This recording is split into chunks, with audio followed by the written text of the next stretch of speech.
Magandang araw mga kaibigan. Pag-usapan natin ngayon ang hindi mapigilan na pagbuhos ng suporta ng taong bayan kina Doc Badoy and ka Eric. Mga suporta kami, mga vloggers. Nako, kaliwat kanan ang mga content. Mga nagpapahayag ng paghanga, pagsuporta kay Eric at Doc Badoy. Sa social media yan. Next, sa larangan ng mga abogado.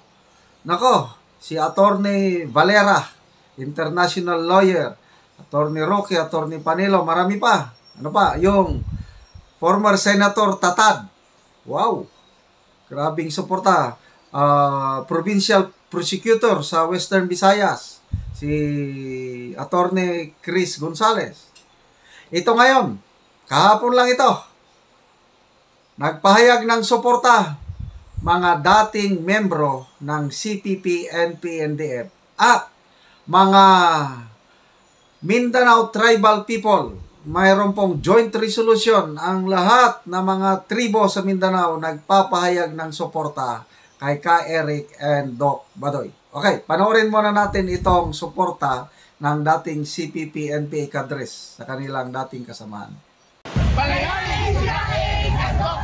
Yan ang sigaw ng mga dating kasapi ng CPP, NPA, NDF matapos ikulong sa Kamara ang isa nilang kasamahan. Si Jeffrey Ka Eric Celis ay pinakulong sa Kamara ng House Committee on Legislative Franchises matapos tumangging ikanta ang source niya ng umano'y 1.8 billion pesos na travel expenses sa Office of Speaker para ngayong taon lamang. Ayon kay Peter Mutok, hindi sila kalaban ng gobyerno at bakit raw sila ngayon ang iniipit ng Estado. Kakampi kami, hindi kami kalaban. Bakit ninyo kami kinukulong? Bakit kayo nagpapauto doon sa tatlong komunista dyan sa Kongreso? Pinag-aaway-away tayo niya mga yan. Hindi po kayo kalaban. Hindi po namin kalaban ang House of Congress. Itong ginagawa namin ay sa pagsusulong ng demokrasya. Pagpapalakas ng demokrasya. Palayain na po ninyo si Ka Eric at Dr. Lorraine. Diin pa ni Mutok, masakit para sa kanilang mga nagbalik loob na iniipit sila ng gobyerno na kanila ngayong tinutulungan. Maniwala kayo, lalaki ito. Baka umabot pa ito sa Malacanang pag hindi kayo nagdesisyon. Magpapasko naman. Wag natin hindi pa taasan ng ihito. Wag tayo magkahiyaan dito. Okay, so nakakatuwa ang samahan. Kasi dati naghihirap sila sa bundok, ngayon na-realize nila mali ang ginawa, bumalik loob sa gobyerno. Kaya nakakalungkot, yung sabi ni Pedro Motok, dating Communist Party member yan, mataas ang katungkulan. Hindi nyo kami kalaban, sabi niya sa House of Representatives. Bakit nyo kami ginigipit? Bakit nyo kami kinukulong? Wag, pinag-aaway-away lang tayo ng Makabayan Bloc, yung tatlong komunista. Correct. Dapat magkaisa tayo. Hindi naman kalaban ang mga House of Representatives. Dapat nasa gobyerno tayo lahat. Bakit nagkakaganito? Anyway, so nagtatanong lang mga kongresista si Ka Eric. Humingi na siya ng apology. Sana naman patawarin nyo na. In the spirit of Christmas. Huwag nating sayangin yung pagkakataon ng mga dating kadre. Bumalik na sila. Sana dapat tulungan naman nating Ako, mayroon akong experience dito. Mga dating NPA na nag-surrender. Natulungan namin. Ako, personally, natulungan ko na nakapasok sila mga sundalo. I said dahil marami. Mga more than 10. About mga 20 pa. Mga dating rebelde. Nakita ko yung kanilang potential. Natulungan namin pumasok sundalo. Isa dyan si Ka Dory o Enercita Lopez. Yun na yung mga nauna kong vlog. Yung Commander Dory na ilang taon siya, pumasok siya 1986, recruiter siya, Then later on, nung na-realize niya na nagkamali siya, bumaba. Dahil kawawa ang kanyang, naawa siya sa kanyang mga anak. May 3 anak siya na halos hindi makapag-aral. So pinili niya yung kinabukasan ng kanyang mga anak, kaya bumaba. So sinalo ko hanggang naipasok kong sundalo si Kadori na naging Corporal Inercita Lopez. Nung sundalo na ito, grabe ang loyalty niya sa gobyerno. The same loyalty, passion, commitment na nakikita ko kay Eric. Lang, sinawing palad yung si Kadori o si Corporal Lopez. Sa dami ng napasurrender niyang NPA, kasi dati siyang recruiter Ngayon, sundalo na siya. Nako, ang daming naniwala sa kanya, ang daming nag-surrender. Pinatay siya ng mga kasama niyang NPA dati. Yan po ang masakit na kwento ni Kadori.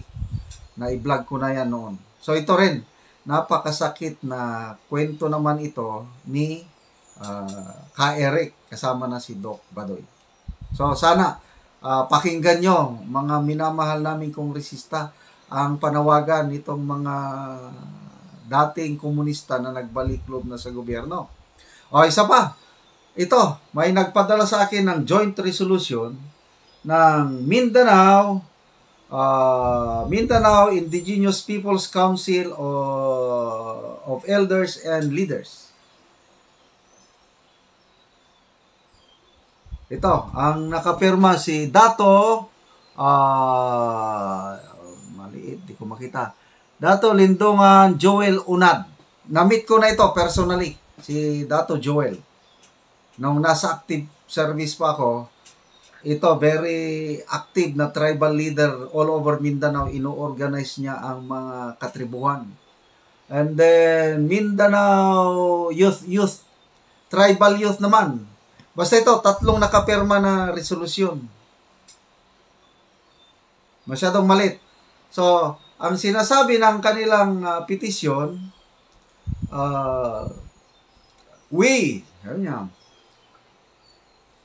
whereas Jeffrey K. Eric and Doc Lorraine Badoy, yun, nakakulong, kailang nagtatanong, sinasite nila yung pangyayari. So, ang resolution nila is, whereas Doc Badoy and K. Eric have given so much for our people and for country in the campaign against the CPP and PNDF. Terrorist organization and their allied France group. They are at the forefront of every battle for the hearts and minds of the Filipino masses. They are instrumental in winning the peace that we all long for. Dr. Badoy and Ka Eric are patriots. They did not ask for everything in return. Yan, so tuloy-tuloy hanggang ine-urge nila o mamakaawa sa mga kongresista na sana i-release na nila si Ka Eric at Doc Badoy. So, I don't know kung anong mangyari dito. Kung makalabas ba o hindi, hintayin natin.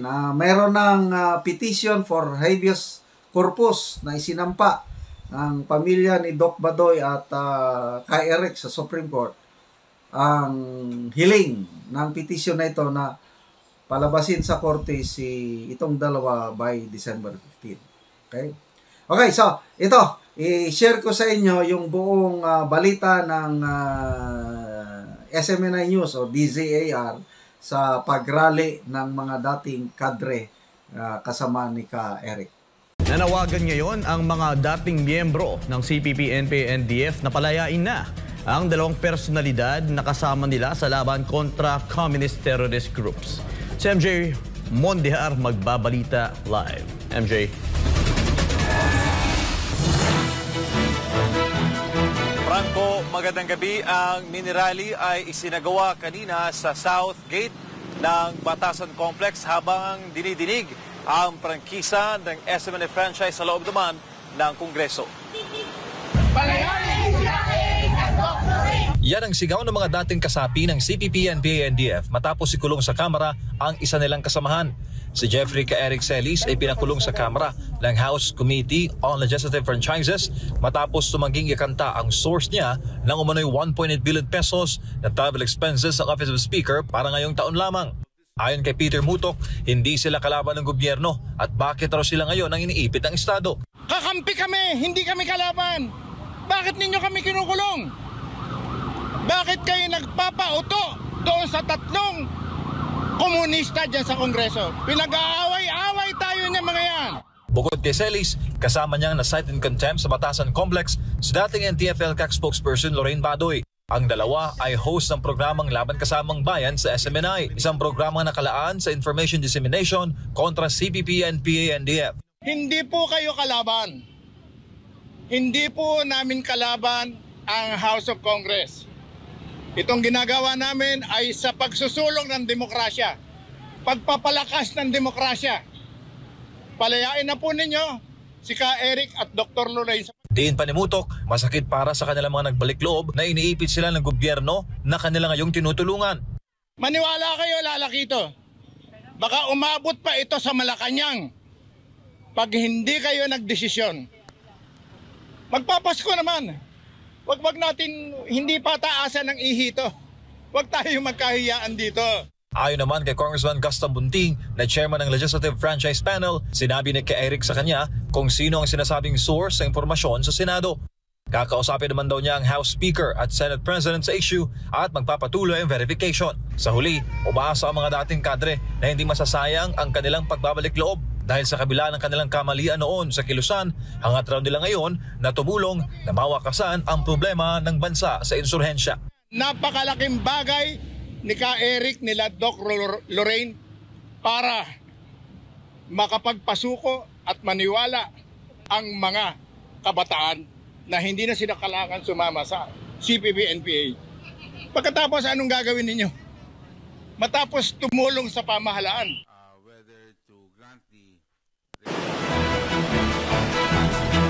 Franco, ay may paglilinaw ngayon si Ka Eric hinggil doon sa naging statement ni Chairman Tambunting hinggil doon sa nasabi niya kanina na inamin raw ni Ka Eric sa kanya kung sino yung source sa Senado.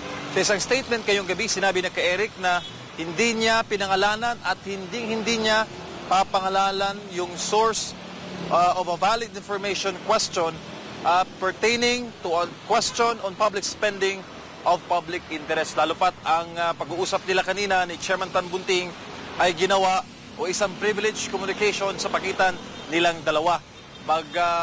May request si Ka Eric na papalaya siya for humanitarian reasons dahil ng magpapasko dahil apektado yung kanyang pamilya sa kanyang sinapit sa House of Representatives. Pero hindi ito na-approve ng Committee on Legislative Franchises dahil nga na-describe nila kanila na nag-file ng petition ang kampo ni Ka Eric doon sa Supreme Court nullifying yung decision naman ng House Committee on Legislative Franchises na sila i-cite in contempt sa mababang kapulungan. Ng resulta, hindi pa rin makakalaya si Ka Eric ngayong araw. Depende na lamang kung ano magiging pasya ng Committee on Franchise sa mga susunod na araw. Para sa Diyos sa Pilipinas, kung mahal, balik sa iyo, Franco. Maraming salamat, MJ, sa detalye ng iyong balita.